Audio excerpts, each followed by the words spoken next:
बिस्मिल्लाहिर्रहमानिर्रहीम। जो कमाएगा वही खाएगा। तो मेरे काश्तकारों वक्त हो गया वा रोज़ाना गर्मियां दे विच असीं 500 रुपये तो लैके 1000 रुपया खर्च करते हैं डेली का।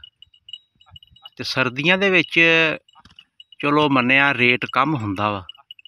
सर्दियां दे विच भी कम ज कम ज़्यादा नहीं तो जिस घर दे विच मियाँ बीवी और 2 बच्चे है ना, तो उन्होंने किचन का खर्चा भी 300 रुपया 400 रुपया डेली का वा।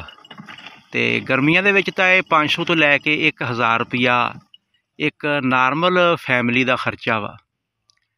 तो बाबा जी हुण लगे हुए आ ते तैयारी करते आ ये सब्जी की। इन्होंने हुण तैयारी करके सब्जी काश्त कर रहे आ।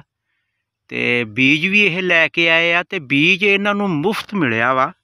ए तुसी देख लो कि महकमा ज़राअत हुकूमत पंजाब बराए किचन गार्डन प्रोग्राम, इस दे विच गाजर, मूली, शलजम, पालक, मेथी, सलाद और गोभी सरसों। तो जिथों बाबा जी लैके आए आ ये बाबा जी ने लिया वा तैयार करदा अदारा तहकीकात अयूब ज़री तहकीकाती अदारा फैसलाबाद तो इस बाबा जी ने देखो ये सब्जियां इनू महकमा ज़राअत ने ये बीज फ्री दिते आ। ते ए तुसी देख लो किड्डी मेहनत दे नाल किड्डी तगोदो दे नाल ये काम कर रहे आ। ते मैं पुछया अगे मीटिंग भी कीती आ ते कहंदे भी गर्मियां दे विच 1000 रुपया ते सर्दियां दे विच 500 रुपया साडा डेली दा लगदा। ते है तां आह खेचल खब्बल ही आ ना 1 घंटे दी।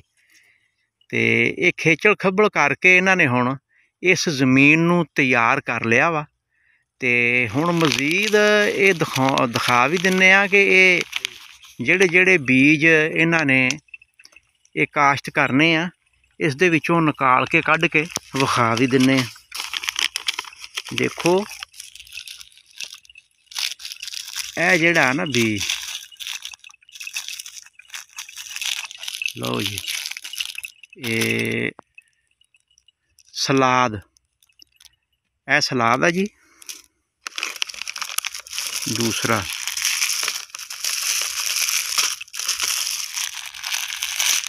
इन्हों मिली आ जिहड़ा फ्री बीज मिले इन्हों।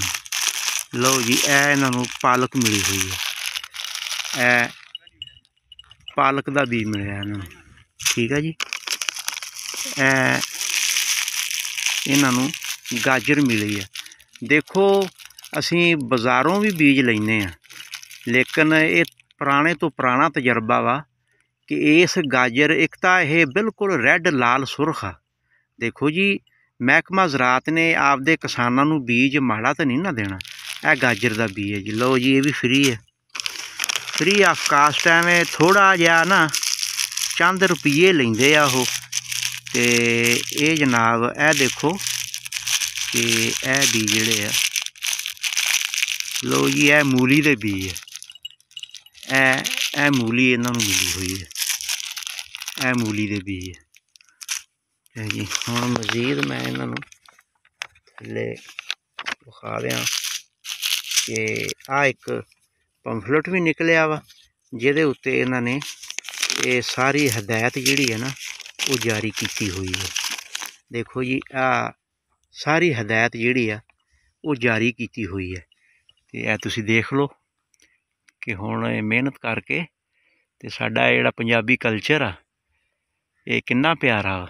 फिर आउणा मैं इसे ए देखो जी इहदे विच मज़ीद मूली नाल इन्हां ने वक्ते काश्त, शरह बीज, खेलियां का फासला, पौधे से पौधे का फासला और तरीका काश्त हर गल इन्होंने दसी हुई है।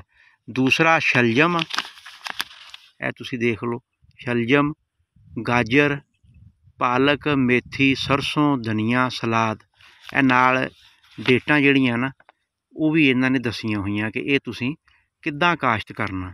ਤੇ ਇਹ ਤੁਸੀਂ ਦੇਖ ਲਓ, ਐਗਰੀਕਲਚਰ ਹੈਲਪਲਾਈਨ ਦਾ ਇਹ ਨੰਬਰ ਆ, ਤੇ ਕੀਮਤ ਸਿਰਫ ਇਹਦੀ 150 ਰੁਪਏ ਹੈ।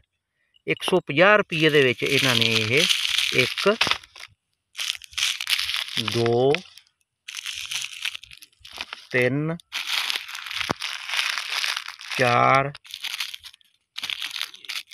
5 6 ਤੇ 7, ਲਓ ਜੀ ਇਹ 7 ਬੀਜ ਜਿਹੜੇ ਆ ਨਾ, ਇਹਨਾਂ ਨੇ 150 ਰੁਪਏ ਦੇ ਵਿੱਚ ਇਹ ਬਾਬਾ ਜੀ ਲੈ ਕੇ ਆਏ। 150 ਰੁਪਈਆਂ ਦੇ ਵਿੱਚ 7 ਬੀਜ ਤੁਹਾਨੂੰ ਇਹ ਮਿਲਣਗੇ। ਤੇ ਮੇਰਾ ਖਿਆਲ ਆ ਵੀ ਦੇਰ ਨਹੀਂ ਕਰਨੀ ਚਾਹੀਦੀ ਆ, ਤੇ ਸਾਨੂੰ ਇਹ ਸਬਜ਼ੀ ਲਾਉਣੀ ਚਾਹੀਦੀ ਆ। ਇੱਕ ਤਾਂ ਇਹ ਬਿਲਕੁਲ ਸਾफ़ ਸੁਥਰੀ ਸਬਜ਼ੀ ਹੋਏਗੀ, ਜਿਹੜੀ ਅਸੀਂ ਬਾਜ਼ਾਰੋਂ ਖਰੀਦਦੇ ਹਾਂ ਉਹ ਸਬਜ਼ੀ 'ਚ ਉਹ ਗੰਦੇ ਨਾਲੇ ਦੀਆਂ ਤਿਆਰ ਕੀਤੀਆਂ ਜਾਂਦੀਆਂ ਸਬਜ਼ੀਆਂ, ਤੇ ਉਹ ਮੁਜ਼ਰੇ ਸਿਹਤ ਆ, ਸਿਹਤ ਖਰਾਬ ਹੁੰਦੀ ਆ, ਤੇ ਸਿਹਤ ਵੀ ਅੱਛੀ ਰਹੇਗੀ ਔਰ ਪੈਸੇ ਵੀ ਤੁਹਾਡੇ ਨਹੀਂ ਲੱਗਣਗੇ ਔਰ ਬੀਜ ਵੀ ਉਮਦਾ ਹੋਏਗਾ। ਨੈਕਸਟ ਵੀਡੀਓ ਤੱਕ ਮੈਂ ਇਜਾਜ਼ਤ ਚਾਹੁੰਦਾ ਜੀ। ਤੇ ਬਾਬਾ ਜੀ ਦੀ ਵੀ ਹੁਣ ਤਿਆਰੀ ਆ ਘਰ ਜਾਣ ਦੀ, ਉਹ ਵੀ ਜਾਣ ਲੱਗੇ ਆ।